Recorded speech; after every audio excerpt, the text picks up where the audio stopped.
ખરાબ રસ્તા પર ગાડીને અકસ્માતથી ઉગાડી લેવામાં ડ્રાઈવરને સફળતા મેળવવામાં ખાસ વાંધો નથી આવતો, પણ સીધા અને લીસા રસ્તા પર ગાડીને અકસ્માતથી ઉગાડી લેતા તો અચ્છા ડ્રાઈવરો નિષ્ફળ જતા હોય છે.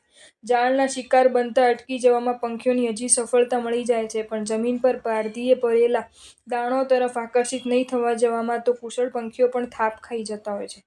આ જાળ આપણને એટલું જ સૂચવવા માંગે છે કે દોસ્ત, ન ગમતી પીડાને હા પાડવામાં તો હજી કદાચ તને વાંધો નહીં આવે, પણ ખૂબ ગમતા પ્રલોભનોને ના પાડતા તો તને નવજો પાણી ઉતરી જશે.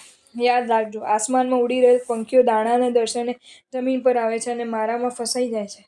પ્રલોભનોના દર્શને તું ગુણવત્તાના સ્તરે ગલત સમાધાન કરી બેસીશ અને કર્મસત્તાની ચુંગલમાં તું ફસાઈ જઈશ. સાવધાન. જો તમને આ વિડીયો ગમ્યો હોય તો આ વિડીયોને લાઈક કરો અને મારી ચેનલ જૈન ફેક્ટ્સ એન્ડ સ્ટોરીઝને સબસ્ક્રાઈબ કરો. ધન્યવાદ.